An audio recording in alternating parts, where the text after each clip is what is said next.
ওং নমঃ ভগবতে বাসুদেবায়।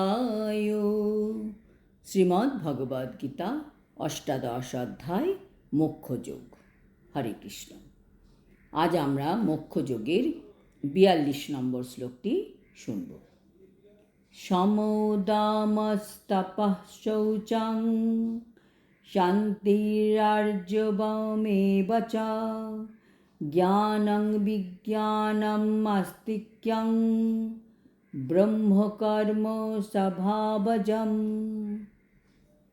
অনুবাদ: সম, দম, তপ, শৌচ, ক্ষান্তি, সরলতা, জ্ঞান, বিজ্ঞান ও আস্তিক্য এইগুলি ব্রাহ্মণদের স্বভাবজাত কর্ম।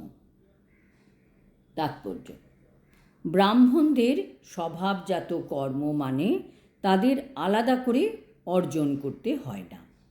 আগের জীবনের সুকৃতির ফলে সে এই সব কর্ম নিয়ে এই জীবনে জন্ম নিয়েছে। এই কর্মগুলি কি কি? প্রথমটা হচ্ছে সম। সম মানে হচ্ছে ভগবানকে সুখী করা, ভগবানের প্রতি একাগ্র করা, মনকে নিয়ন্ত্রণ করা।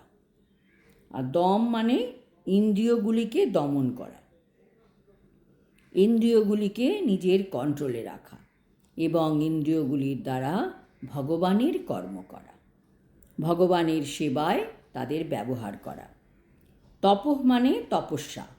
তপস্যা মানে স্বেচ্ছায় কিছু ক্লেশকে স্বীকার করা। ক্লেশ কোথা থেকে আসছে?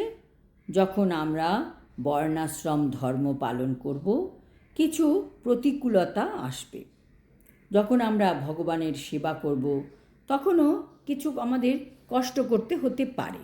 সেগুলিকে সহ্য করা। সহ্য করা কিসের জন্য? ভালো কাজের জন্য। ভগবানের কাজের জন্য কিছু প্রতিকূলতাকে সহ্য করা হচ্ছে তপ। ব্রাহ্মণের এই সব সহ্য করার ক্ষমতা থাকে। শৌচ মানে শুচিতা, পবিত্রতা। আমাদের নিজের মন, ইন্দ্রিয়, দেহ, বুদ্ধি সব কিছুকে পবিত্র রাখা। দেহকে পবিত্র রাখার জন্য দিনে কমপক্ষে ৩ বার স্নান করা উচিত, পা ধোয়া উচিত, বাইরে থেকে এসে খাবার খাওয়ার পরে পা ধোয়া উচিত। মনকে পবিত্র রাখার জন্য হরিনাম জপ, শাস্ত্র অধ্যয়ন করা উচিত। ক্ষান্তি মানে ক্ষমা। ক্ষমা হচ্ছে ব্রাহ্মণের গুণ। ক্ষত্রিয়রা যেমন ক্ষমা করতে পারে না, তারা শাস্তি দেবে, কিন্তু ব্রাহ্মণের গুণ হচ্ছে ক্ষমা করা।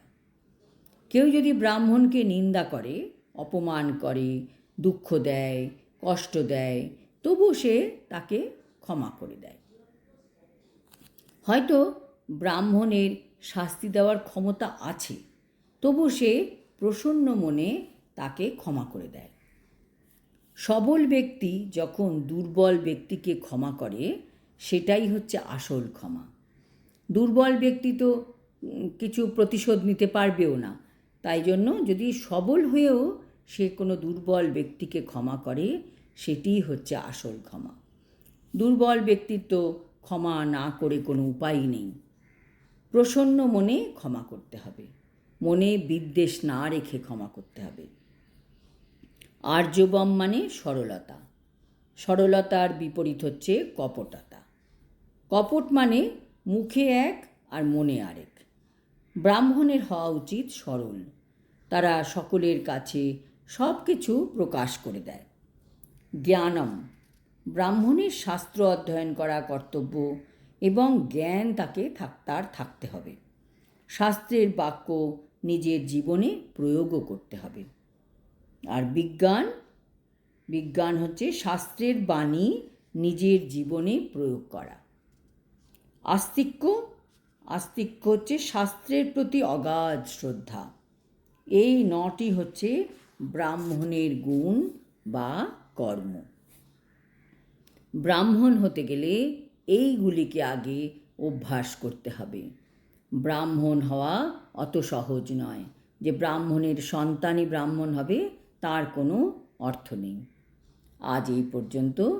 পরের শ্লোকে ক্ষত্রিয়ের স্বভাবজাত কর্ম সম্বন্ধে জানতে পারব। হরি ওম তৎসৎ। হরে কৃষ্ণ।